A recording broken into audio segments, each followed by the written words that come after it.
மதுரை பழமையும் பரம்பரையும் பக்தியும் ஒன்றாக கலந்த ஒரு நகரம். அங்குள்ள ஒவ்வொரு தெருவும் ஒவ்வொரு கல்லும் ஒரு கதையை பேசும். அந்த நகரத்தின் மத்தியில் மக்களின் உயிரோசையாக விளங்கும் தேவதை மீனாட்சி. அவள் ஒரு தேவதை மட்டும் இல்ல, ஒரு சக்தி, ஒரு அரசி, ஒரு வீரப்பெண். பாண்டிய நாட்டின் மன்னன் மலையத்வாஜ பாண்டியனுக்கும் ராணி கஞ்சனமாலைக்கும் குழந்தையில்லாத துயரம். அவர்கள் செய்த யாகம், அந்த யாகத்தின் அக்னியிலிருந்து தோன்றிய தெய்வீக குழந்தை. அதுதான் மீனாட்சி. அவள் பிறந்தபோது 3 மார்புகளுடன் இருந்தாள். அந்த காட்சி அனைவரையும் அதிர்ச்சியில் ஆழ்த்தியது. ஆனா அந்த நேரத்தில் ஒலித்த அசரீரி ஓசை அந்த பயத்தை நம்பிக்கையா மாற்றியது. அவள் தனது கணவரை காணும் நாளில் 3வது மார்பு மறைந்து போகும். அந்த ஒரு வரி அவளின் வாழ்க்கையின் விதியையே எழுதுச்சு. மீனாட்சி வளர்ந்தாள். அவள் வளர்ந்த விதம் வேற மாதிரி, சாதாரண அரசகுமாரி மாதிரி இல்ல. அவள் கையில் வாள் பிடித்து வளர்ந்தாள். அவள் மனசு போருக்கே தயார். அவள் சிறு வயதிலேயே யுத்த கலைகளை கற்றுக்கொண்டாள். எதிரிகளை வெல்லும் தைரியம் பெற்றாள். அவள் ஒரு நாள் தன் ராஜ்யத்தை காப்பாற்றும் ராணியாக மாறினாள். அவள் போருக்கு சென்றால் எதிரிகள் நடுங்கினார்கள். அவள் வெற்றி பெற்று திரும்பினாள்.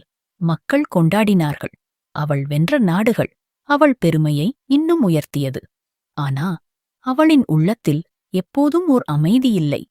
ஏதோ ஒன்று குறைவாக இருந்தது. அது என்னன்னு அவளுக்கே தெரியாது. ஒரு நாள் அவள் கைலாசம் நோக்கி புறப்பட்டாள். அங்கேதான் அவளின் வாழ்க்கை முழுவதையும் மாற்றிய அந்த தருணம் நடந்தது. சிவபெருமான் முன்னால் நின்ற அந்த நிமிஷம், அவள் கண்கள் அவரை பார்த்தது. அந்த ஒரு பார்வை அவளின் விதியை மாற்றிவிட்டது.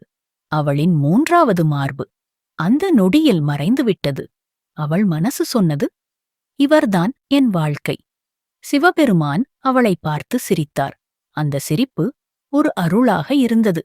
அவர் மதுரைக்கு வந்து சுந்தரேஸ்வரர் என்ற வடிவில் அவளை மணக்க முடிவு செய்தார். மதுரை முழுக்க மகிழ்ச்சி பரவியது. கோவில் முழுக்க அலங்காரம், தெருக்கள் முழுக்க விளக்குகள், மக்கள் மனசு முழுக்க சந்தோஷம். மீனாட்சியின் திருமணம் அது ஒரு சாதாரண நிகழ்ச்சியில்ல, அது ஒரு தெய்வீக திருவிழா. அந்த நேரத்தில் இந்த கதையின் இன்னொரு முக்கியமானவர் அழகர். அழகர் அவர் ஒரு அழகு மட்டும் இல்ல, ஒரு கருணை, ஒரு அமைதி. அவர் விஷ்ணுவின் அவதாரம், அழகர் மலைவில் வாழும் தெய்வம். மீனாட்சி அவருடைய தங்கச்சி. அந்த பாசம் சாதாரண பாசம் இல்லை, அண்ணன் தங்கச்சி உறவு, அதிலும் தெய்வீகமானது.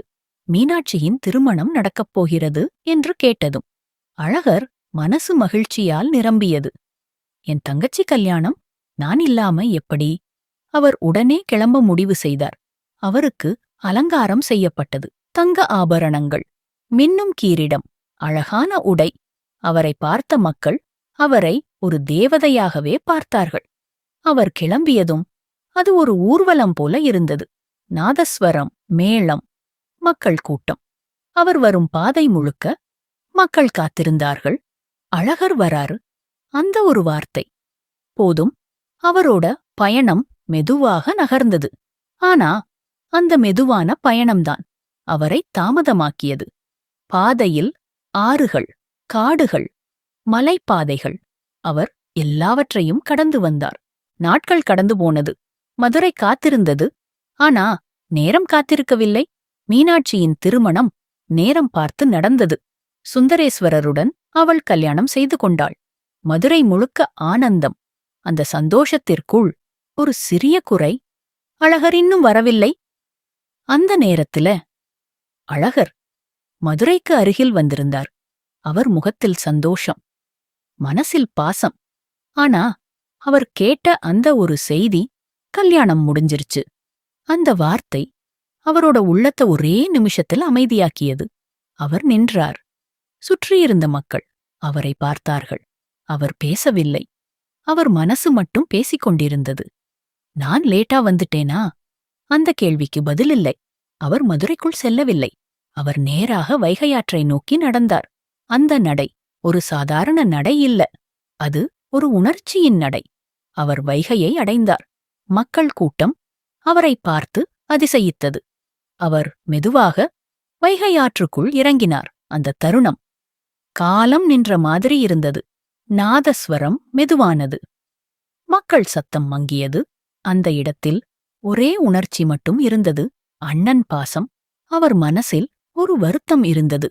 ஆனா அதைவிட பெரிய பாசம் இருந்தது. நான் தாமதமா வந்தாலும் என் தங்கச்சி சந்தோஷமா இருக்கணும். அவர் அந்த நீரில் நின்றார். அந்த நீர் ஒரு ஆறாக மட்டும் இல்ல, அவரின் உணர்ச்சியை எடுத்துச் சென்றது. அவர் சில நிமிடங்கள் அமைதியாக இருந்தார். பின்னர் அவர் திரும்ப முடிவு செய்தார். மதுரைக்குள் செல்லாமல் அவர் வந்த பாதையை மீண்டும் திரும்பினார். அவரோட திரும்பல் கூட ஒரு திருவிழா போலவே இருந்தது. மக்கள் அவரை பார்த்து நின்றார்கள். அவரை வழியனுப்பினார்கள். அவரோட அந்த ஒரு செயல் ஒரு மரபாக மாறியது. இன்றுக்கு வரை ஒவ்வொரு ஆண்டும் அந்த நாள் வந்தால் அழகர் வைகையில் இறங்குகிறார். மக்கள் அதைக் காண ஆயிரக்கணக்கில் கூடுகிறார்கள். அந்த காட்சி ஒரு திருவிழா மட்டும் இல்லை, அது ஒரு நினைவு, ஒரு உணர்வு, ஒரு பாசத்தின் அடையாளம். மதுரை அந்த நாளில் ஒரு நகரம் மட்டும் இல்லை, அது ஒரு உணர்ச்சியாக மாறுகிறது. அழகர் வைகையில் இறங்கும் அந்த தருணம் நமக்கு ஒரு பாடம் சொல்லுது. தாமதமானாலும் உண்மையான பாசம் ஒருபோதும் குறையாது.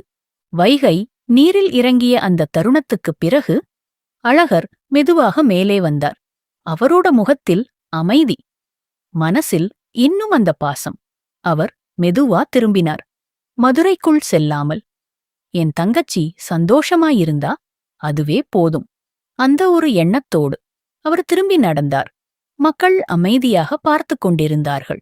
அந்த நாளிலிருந்து அழகர் வைகையில இறங்கும் அந்த தருணம் ஒரு திருவிழாவா மாறுச்சு. இன்று வரை அது ஒரு காட்சி மட்டுமில்ல, ஒரு அண்ணன் பாசத்தின் நினைவு. அந்த பாசம் காலம் கடந்தாலும் மாறாது.